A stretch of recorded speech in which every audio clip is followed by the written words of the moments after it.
guys, it's Christina, and this is Pretty Smart Conversations.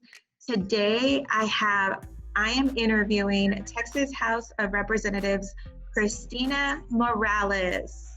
Hi. Hi, Christina. We're so glad that you're here. So I'm going to jump right into the questions. Christina, how did you get started in your career? Thank you. And thank you for having me today. This is so exciting. And I love what you're doing to empower women. I'm by trade, I'm a funeral director. I'm a small business owner and I own Morales Funeral Home. It's been in the Second Ward of Houston for 90 years. And Wow. I inherited it from my family, from my grandmother. She was the first funeral director and embalmer in Harris County, if you can believe that. And it was a Latina of all things. So I'm very, very proud of her. And she worked really hard here. And when it was time, she knew she was going to pass away. She said, here you go, keep this business going. So I've been here for over 30 years now running the business. And I took it over from my family, but it's very interesting that it's a very male-dominated industry. And in the very beginning, I'll never forget, you'll love this story. I went to the bank and I was with my husband at the time. We're no longer together, but we went to the bank and we wanted to speak to the manager. And I can't remember exactly what we wanted to talk about. And she was a female and she looked at me and she thought I was the secretary here. Oh, no. And she didn't. And I told her, I'm the owner of the business. All you have to do is look in your records and you'll see. But she automatically assumed that I was not in the position of power. And it just was a very telling thing. And this was probably in the early 90s, that this happened. But I think a lot of things have changed now, and women we have come a long way even now, but that we're still far behind and there's a lot of work to do. Yes, exactly. So that's amazing. Just knowing, how you got it started from a small business owner, what you do now in politics. So how would you define your job in politics now? So now I'm still running my business. So as a state representative, it's a part-time job. So we go to go into the legislative session every odd numbered year. So this year we're not in session, but next year we'll be in session. So the fit was really good for me, and many friends had encouraged me to run for office because they saw me as a leader in the community. I've been giving out school supplies for years and holding different fundraisers and trying to help different nonprofits. And so people said, hey, you need to run for office. And one friend in particular, I trust him very much. And he said, the state rep job would still give you the opportunity to run your business, run your nonprofit. And then 6 months out of the year, you'll be in Austin, and you'll be able to create laws and to help your community. So I thought this is a perfect fit. So I just hit my 1-year mark. And I started the legislative session late, last year, because I was in a special election. So I went in late. So I'm still, getting my feet wet and learning my way around. But I definitely realized that I'm in a position of leadership and power, and people, you set the example. So there's so many things that I can do with this position in addition to creating laws, but I can be the example for other women. And whenever I see young women, I say, hey, this is a second career for me to be a politician, to be an elected official. You can do this. If I can do this, you can certainly do this. Yes, that is so very true. So what's it like being a woman politician? It is a little different. And, I'm glad you asked that. It's a great question, because here in Houston, and especially among Latinos, we have a lot of women elected officials. So we've got, the county judge. She's one of the most powerful women in Texas. And she's a Latina, very young one at that. And we've got Carol Alvarado, Congresswoman Garcia, We've got Ana Hernandez, Marianne, but we've got all these women elected officials. And so going into it, I wasn't the first Latina or anything like that. But when I stepped into the Texas House of Representatives in Austin, I noticed right away that I was definitely a minority as far as being Latina, as far as being a woman. Where my desk was, I could look to the right, and it was a sea of white males. Nothing against white males. I love them. I married one. So, right. But definitely I was not in any way the majority or had a lot of people that I could say, I could relate to. There was certain pockets of us that, okay, we were other Latinas, but not nearly as much as you would imagine. So it is, you gotta earn your respect.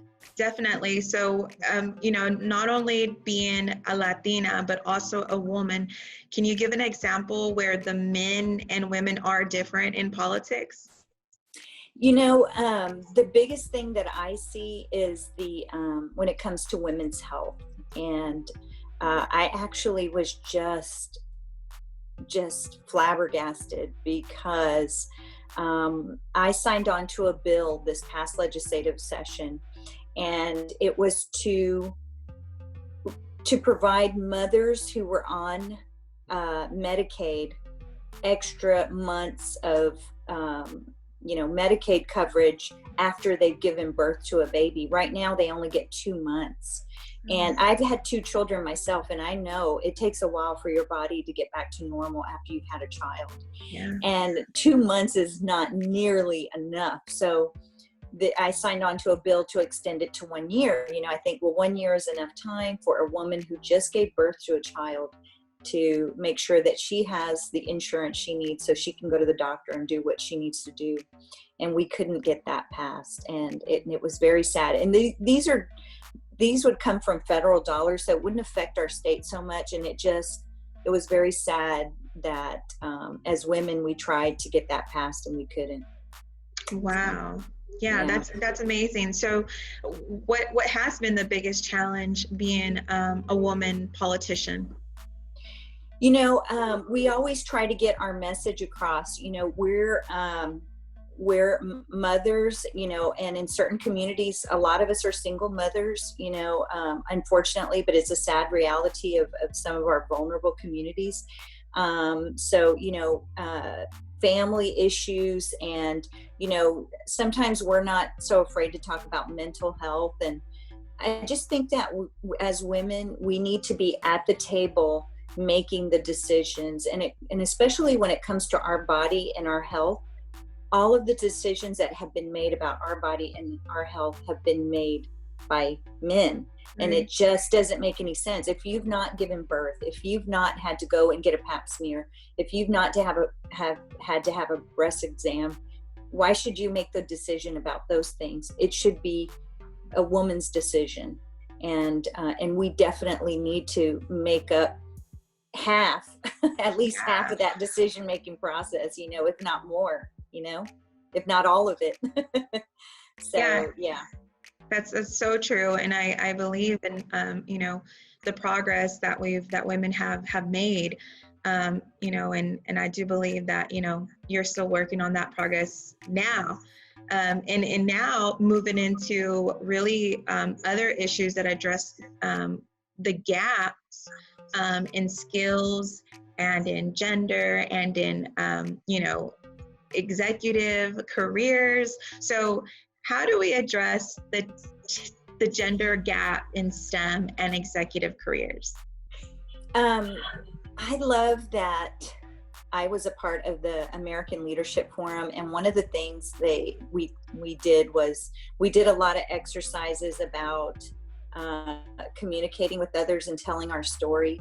And I think it's so important to have those tough conversations with people who don't necessarily agree with us when it comes to women, and that how we're paid less, and we're not part of the decision-making process. We're not the CEOs. So we need to have those hard conversations. And as women, when we're in those kind of situations, we need to take advantage of those opportunities and say, don't you have a daughter, and don't you want her to have a successful career? And, don't you think she deserves everything? I'll never forget my own daughter. She's 27 years old. She lives in New York City. And, she's very career driven, and she sent me a thing and she says, Mom, Google CEO, and it's going to, you're going to have to go like 3 pages in before you find a woman. It's going to be all white males and then a few minority males, and then a woman might come up, and Barbie probably comes up first. Yeah, it's so true. And so I was like, oh my goodness, this is sad. And I think it's changed a little bit. I know there's some women who are have made their way up even in the last couple of years with some of the big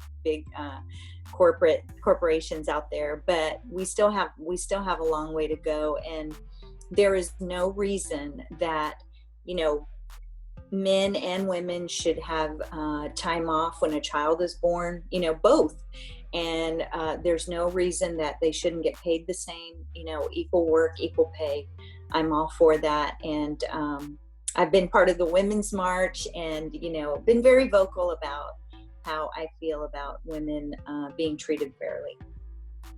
So you did say a little bit about the wage gap and how, we should make that opportunity, the opportunity to ask, our male colleagues, and don't you have a daughter, or wouldn't you like this opportunity for your daughter as well? So how do we address the wage gap and that wage gap, and also the Latina wage gap, which is, really breaking it down even further to an actual minority group of women who are affected, much greater overall, even though we, in general, all women are. Yes, so we need to be very vocal, and that's hard sometimes because some women are working and they don't want to be in a position where they could lose their job or not be treated fairly because they're vocal. But supporting people like yourself who are trying to be the voice, supporting elected officials who have that messaging. So there's going to be some out there who don't agree with you and that never have voted for anything that was in favor of equal pay or even raising the minimum wage. Let's just, raising the minimum wage. So it really is a group effort. Together we can get things done. When I was running for office, there's many groups of people that would support certain folks. And one thing I was really proud of is I was able to bring people from opposite ends together to support me. And that was one of the reasons that I was catapulted into my position. But when we can bring everybody together, the power that we have. So when we can bring all of us Latinas together and all be on the same page, and those of us that agree, be a part of a group like yours, make a plan of action. Let's have a plan, and let's make sure that we get the right people in powers of position, whether it's elected, whether it's the CEO, whatever it may be. And when we can make sure that those people who have the right idea are in positions of power, then we can move the needle. Yes, absolutely. That's so true. We definitely do. So finally, we are coming to the end of our interview, and I have one more question to ask before we go. What advice do you have for a young woman who wants to have a political career? Oh my goodness. I would say that if you have the opportunity, that right now is a good time while you're young, don't wait till you're 50 like me, to intern with an elected official. If you have the time and you can afford to do it, or at least volunteer, if you're working full time, volunteer, get involved in a campaign.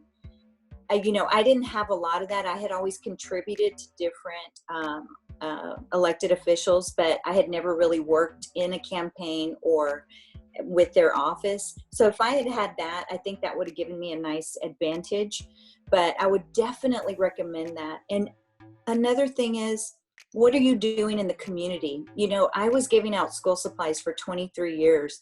And that really helped me when I went to civic clubs and I went to talk to people at the door. I said, you know, I've been trying to empower our community through giving them these tools that they need to get an education. And it was an easy sell. You know, people said, oh, you have been doing something in the community. You don't want to come out and know everything about legislation. I couldn't say, oh, I know what the Texas legislature is doing. I couldn't say that. Oh, you know, I have experience because I work with blah, blah, blah person. I could not say that. But what I could say and I could prove was that I was out with my arm sleeves up, actually out there working in the community. So get involved with a nonprofit, do what you're passionate about. So that's really important. And another thing I want to say is, even though, you know, I inherited a business and, you know, it sounds like maybe I had a great life growing up because my parents and my grandparents were business owners. My parents actually passed away when I was a young girl. I was 15 years old and I was an orphan. And it really, really opened my eyes to a lot of things, you know, mental health.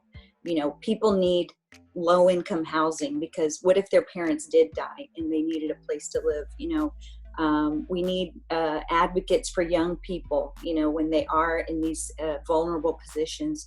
So another thing that I did when I was campaigning is I told my story.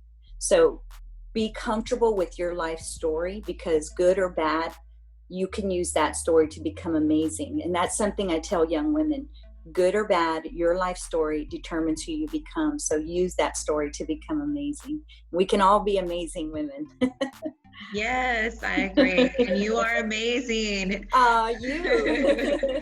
Yes. So I'm so thankful that other amazing women will be able to, you know, hear about you, learn more about you, and really, if they're interested in knowing about politics, they'll be able to watch this and just, you know, they see it, they can become it is something that, you know, absolutely, Pretty Smart is really advocating and about. So yes, so we really appreciate you for coming on, and hopefully the next time it will be live and in person for another Pretty Smart conversation. So thank you so much, Christina. Thank you. And thank you, Christina. Thanks for all you do. Bye. Bye-bye.